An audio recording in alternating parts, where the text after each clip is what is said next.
Entonces, lo que vamos a explorar juntos es cómo opera el cerebro humano. No tenemos mucho tiempo, pero tenemos suficiente tiempo para explorar de una forma abierta cómo opera el cerebro humano. Todos hemos tenido, seguro, la experiencia de un día que se nos ha metido una china en el zapato, ¿que sí? A que ya no puedes andar bien. Y hasta que no te quitas esa china, no puedes andar bien. Pues yo creo que la china en el ser humano tiene un solo nombre: arrogancia, soberbia, ego. El cerebro humano es la locura. Vivo muchos años conectado con el cerebro humano. Es la locura. Pero el cerebro humano comete grandes errores. Y la máquina, utilizando machine learning, inteligencia artificial, etcétera, etcétera, nos puede ayudar a reducir los errores.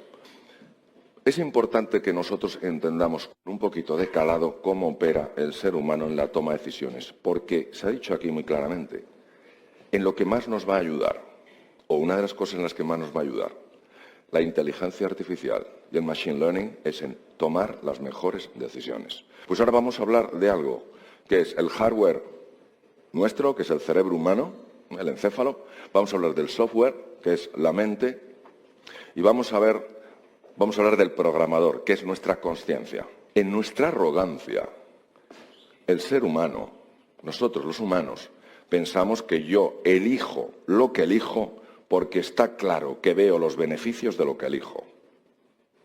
Y por tanto que mi decisión siempre es inteligente. Y si no fuera así, el ser humano elige con el corazón y justifica con la razón. Aristóteles era un genio. Y aún así, Aristóteles definió al hombre, al ser humano, por supuesto, al hombre como animal racional. El hombre es un animal emocional. Todo cambio es un reto, queridos. Y ante un cambio, nosotros necesitamos meterle conciencia, necesitamos meter de verdad a un buen programador. Y no pensemos que cuando hablamos de conciencia estamos hablando de rigidez mental, de cosa muy estructurada. Estamos hablando de la capacidad de analizar bien, analytics, la capacidad de asociar bien, la capacidad de poder manejar datos, la capacidad de poder negociar. Más vale malo conocido que bueno por conocer. Entonces, ¿qué pasa? Que esto, si te lo dicen ahora de adulto, te da la risa, claro. Pero si te lo dicen de pequeñito y te lo repiten continuamente, llega un momento que se mete programación en el sistema límbico. Entonces, ¿qué pasa? Que cuando vas a adoptar una nueva tecnología, cuando vas a explorar un nuevo campo, cuando quieres abrirte a la curiosidad de un niño, empiezas a ponerte súper tenso y empiezas a rechazarlo. Os quiero decir que estamos ante una gran oportunidad. Yo sé que esa programación interna que tengo en mi sistema límbico me va a ayudar, me va a hacer percibir peligros, me va a poner tenso, me va incluso a intentar reducir mi capacidad mental para que todavía me sienta más torpe. Pero que yo sé que si digo un momento, aquí quien manda es el programador, aquí quien manda no es este programa limitante, y me pongo a explorar, a observar, a preguntar, a escuchar, a probar y a decidir, me daré cuenta de que el mundo real es mucho más benévolo que el mundo mental. Y entonces podremos disfrutar de algo que nos puede hacer no solo la vida más fácil a nosotros, sino también hacer la vida más fácil a muchas otras personas. Muchas gracias, queridos. Yo tengo actualmente 59 años, es decir, tengo bastante juventud acumulada, y recuerdo mi primer encuentro serio con la revolución tecnológica. Tener en cuenta que en mi época, cuando era un cirujano joven, aún así, bueno, pues tenía, digamos que, experiencia en cirugía, unos años de experiencia, nosotros teníamos una frase que era muy especial entre los cirujanos, que era: grandes cirujanos, grandes incisiones. ¿Os gusta? Uno diría que esto procede de una mentalidad sádica, pero no es así, de verdad que no es así. Es porque cuando tú hacías una incisión amplia tenías un campo quirúrgico muy bueno por si había algún tipo de complicación y que no te pillara ahí sin poder actuar con rapidez. Ese era el mundo, y así era el mundo y había sido durante muchos años. Y de repente aparece la revolución tecnológica. Y yo lo que quiero es, junto a vosotros recorrer mi camino emocional, porque me encantaría que pensáramos y sintiéramos frente a la incertidumbre de una forma distinta. Que aunque estemos habituados a controlar, a la certidumbre, que también abracemos la incertidumbre. Por ejemplo, estos ruidos creativos. Son creativos. Vamos a verlos así. ¿Por qué no? Depende cómo los interpretes tú. Bien, total, que este era mi mundo cuando veo una técnica revolucionaria, unas primeras presentaciones que se hicieron en el mundo, una técnica revolucionaria que ahora a nadie le sorprenderá, pero en aquella época era muy sorprendente. Se llamaba cirugía laparoscópica. ¿Os suena la laparoscopia? Ahora todos. En aquella época nadie, casi nadie. Había 3 o 4 locos, todos norteamericanos, que estaban desarrollando una técnica totalmente nueva, basada en la tecnología, y tú a través de una microcámara que introducías en la cavidad abdominal y unos trócares, unos tubitos con unos instrumentos muy largos y mirando un monitor podías extraer la vesícula biliar. Yo recuerdo la primera vez que escuché al doctor Fitzgibbon, en la Universidad de Creighton. ¿Alguien sabe dónde está Nebraska? Suena raro, ¿verdad? Existe Nebraska, existe Creighton. Te hablan de Harvard, te hablan de Stanford, te hablan de Yale, y dices, esto me suena. Pero Creighton, bueno, ahí estaba este hombre sencillo de Creighton mostrando en una película, es decir, no eran opiniones, eran datos, que se podía extraer una vesícula con una técnica nueva. Y que el enfermo, en lugar de irse a la semana con un dolor tremendo en la cicatriz, se iba al día, a los 2 días y podía volver a su actividad normal. Yo me quedé emocionado y dije, esto lo tengo que aprender. Y entonces vino la cura de humildad. Pero claro, tú no vas a un enfermo y le dices, mire, he visto una película que me ha dejado alucinado.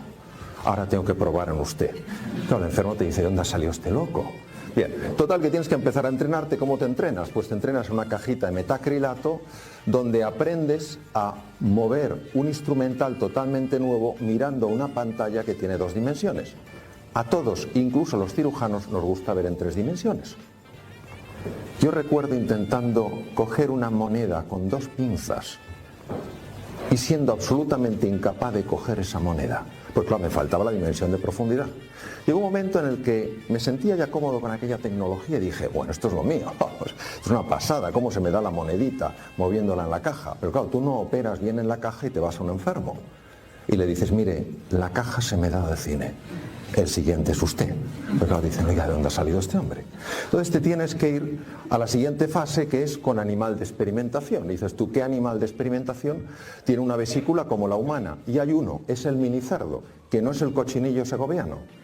Es un cerdo enano, no crece más, pero tiene una vesícula como la nuestra. Bueno, me apunté a un curso, los primeros que se hacían en el mundo, en cirugía laparoscópica de vesícula, colecistectomía laparoscópica, en minicerdo. Y recuerdo que estábamos 3 cirujanos por cada mesa quirúrgica, a cada uno le tocaba un minicerdo. En la mía había un catedrático de un hospital, catedrático de universidad, la máxima autoridad en ese hospital, había un residente que estaba haciendo la especialidad y yo, que era un cirujano adjunto de otro hospital, que llevaba bastantes años operando. Y se me daba muy bien la vesícula. Y echamos a suertes para ver a quién le tocaba el primer minicerdo. Y yo tenía el pavo subido. Y dije que me toque a mí porque les voy a dar una demostración. A mí dándoseme como se me da la caja, el minicerdo se me va a dar de cine. Tuve suerte, eso creía yo, y me tocó el primer minicerdo. Hago la incisión, por supuesto llegaba intubado con la anestesista, naturalmente, claro. Le hago la pequeña incisión, pongo la cánula, inyecto CO2 para que se separe la pared abdominal de las vísceras y no pinchar al entrar con el trocar. Entro con el trocar, perfecto, cámara de televisión, empiezo a operar mirando la pantalla, todo iba de cine. De vez en cuando le decía al catedrático, tire un poco más. El catedrático tiraba más, saco la vesícula y digo, operación completa, operación perfecta. Y va el minicerdo y se muere. Y yo me quedo en un estado de shock y empiezo lógicamente a mantener mi posición y digo, vamos a ver, no lo entiendo, la operación ha ido de maravilla. Y me acuerdo que el catedrático, llamándome de usted, me dice, observe usted que junto a la vesícula se ha llevado el duodeno. Yo entiendo que vosotros que no estáis en la cirugía no comprendéis o no sabéis la envergadura de esto. No hay un cirujano en el mundo que se lleve un duodeno. Yo me lo llevé. Yo me lo llevé. En ese momento yo rogué a la tierra que se abriera, que me tragara y no me devolviera. Todo lo que es vergüenza, todo lo que es sensación de humillación, todo lo que es sensación de pequeñez y oscuridad, todo se hizo parte de mí. Y entonces el catedrático pidió su minicerdo. Trajeron su minicerdo y él no entraba como yo con una pequeña incisión debajo del ombliguito del minicerdo. Él tenía mucha confianza y entraba directamente con el trócar. Oye, y como José Tomás se lo metió directamente en la vena cava, el minicerdo en un nanosegundo pasó a mejor vida. Y entonces el catedrático dijo que me traigan otro minicerdo. Y yo, que estaba en el subsuelo, me vine arriba. Y lo di todo. Y le dije, lo siento, usted se ha cargado el suyo. Por cierto, bastante rápido. Bien, trajeron el tercer minicerdo, que era el del residente. Bueno, yo me imagino a todos los minicerdos en posición orante. Llévenos a cualquier mesa. Cualquiera está bien, menos esa. A esa no nos lleve. Total, trajeron el tercer minicerdo que lo operó maravillosamente al residente. Bien, al día siguiente, bueno, yo todavía la vergüenza la seguía teniendo, aunque me había desquitado con el catedrático, no me había desquitado conmigo mismo. Y al día siguiente, que tenía que volver a operar otro minicerdo, me acuerdo que me levanté a desayunar y el camarero me miró. Y dije, otro que se ha enterado que me he llevado el duodeno. ¿Tú sabes esto cuando metes la pata que crees que todo el mundo te está mirando? Si cada uno va a su bola. Cada uno va a su bola. Bueno, seguí operando minicerdos, muchos minicerdos. Se me dieron muy bien los minicerdos. No volví a llevarme ningún duodeno. Luego empecé a ayudar a grandes cirujanos en la laparoscopia. Y al final yo monté la cirugía laparoscópica y se me dio francamente bien. ¿Por qué os cuento esta historia? Os cuento esta historia porque hemos oído, qué bonito, lo que decía Charles Darwin en el siglo XIX. Decía que no es la especie más fuerte, la arrogancia, la soberbia, los másters, los títulos académicos, ni la más inteligente la que sobrevive, sino la que mejor se adapta. Y en el siglo XIX, en 1879, también nació un gran hombre, Albert Einstein. Einstein decía que hay dos cosas que son infinitas, el universo y la estupidez humana. ¿Y por qué os digo esto?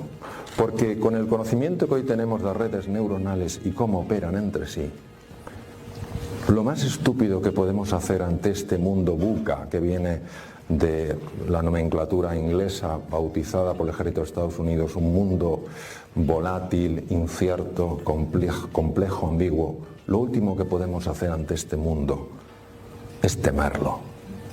Lo que tenemos que hacer es abrazarlo. Lo que tenemos que hacer es encontrarnos con él porque nos va a traer muchas respuestas. Ya hemos visto qué maravilla que una persona diabética con una lentilla tenga que pincharse menos veces. No sé si habéis visto a alguien con un Parkinson, lo que es el temblor de un Parkinson, lo que para nosotros es tan fácil llevarse una cuchara a la boca.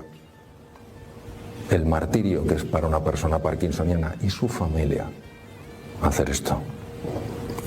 Mirad, hoy sabemos que Blaise Pascal en el siglo XVII tenía razón. Y Descartes estaba equivocado. Descartes decía pienso, luego existo. Pascal dijo el corazón tiene razones que la razón desconoce.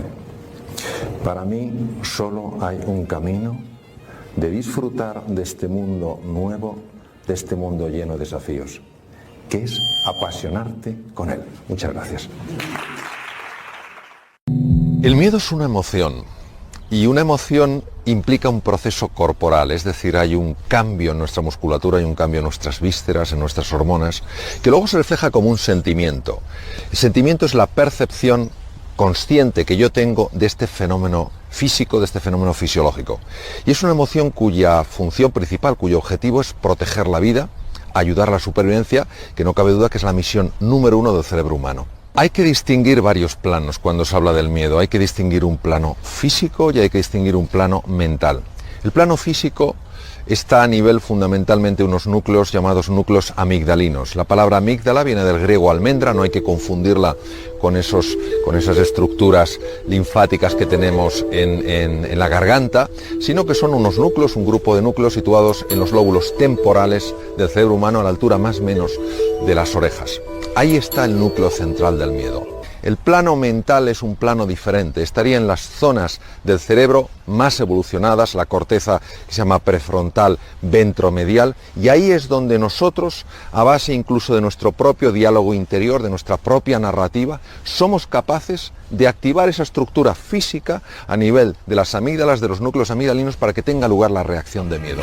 La mayor parte de nuestros miedos son miedos generados a nivel mental, no responden a un peligro, a una dificultad para nuestra propia supervivencia, sino son absolutas creaciones mentales vividas como si fueran reales.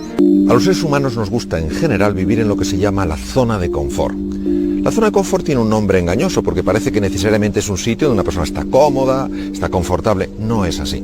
La zona de confort solo se entiende en su interacción con el inconsciente. Una persona puede estar en su zona de confort y sentirse muy incómoda. ¿Qué es, por tanto, la zona de confort? Es nuestro status quo. Nos hemos acostumbrado a vivir así. Es predecible, es controlable. Es posible que yo esté triste, pero sé que mañana también estaré triste. Esto me da una sensación de que controlo incluso el futuro. Las palabras abren cajones emocionales. Y cuando usamos la palabra estrés, en general pensamos que es algo malo, rechazable, que acorta nuestra vida. Esto no es así. Hay que irse a los fundamentos del estrés. El estrés es una energía, es una fuerza que la naturaleza permite que aflore en nosotros cuando hay una perturbación en nuestra vida, cuando estamos fuera de la zona de confort. Ahora me gustaría traer un concepto absolutamente clave y especialmente importante en el mundo actual. El concepto es secuestro amigdalino, que es cuando las amígdalas se quedan encendidas como si ya viviéramos de forma permanente en un mundo peligroso. Ya no es que tengamos miedo, es que vivimos asustados. Tener emociones, incluso emociones difíciles, como la tristeza, el miedo, la desesperanza, es normal. Esto es parte del dolor que los seres humanos experimentamos. Sin embargo, todo el sufrimiento, fruto de cómo damos vueltas y vueltas la misma cosa de una forma negativa, este círculo vicioso que sigue y sigue y sigue, ese sufrimiento es una elección personal. Los verdaderos cambios y sobre todo las transformaciones en el ser humano no son en general consecuencia de la erudición, de lo que uno sepa, de la cantidad de másters que tenga o de títulos académicos. Y la valentía, por tanto, no es sencillamente superar un obstáculo hoy. También es irte a dormir sin haberlo superado y pensar, mañana lo vuelvo a intentar.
Lost in the rhythm of the wind, strings whisper secrets to my soul.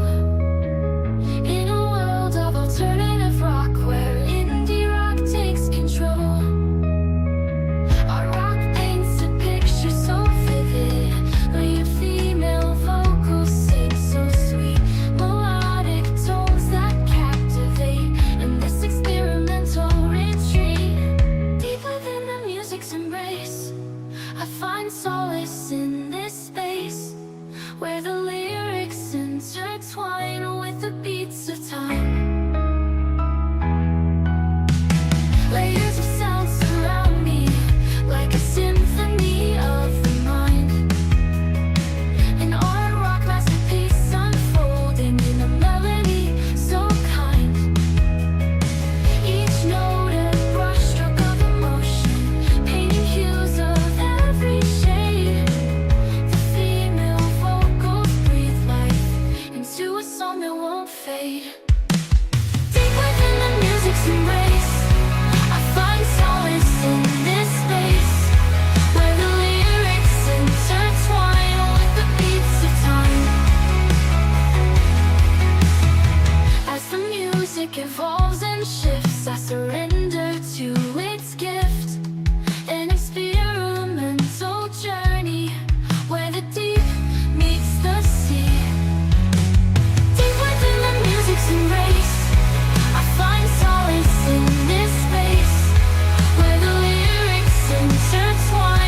streets lit by distant stars, lost in the electric hum, eyes reflected in shattered glass, dreams buried in the past. Silent whispers through digital air, city breaths, we collide. Ghosts of neon trails, they haunt all these echoes we can't hide. We dance in synthetic lights, shadows of forgotten lights. We chase our endless tides, through neon dreams we glide.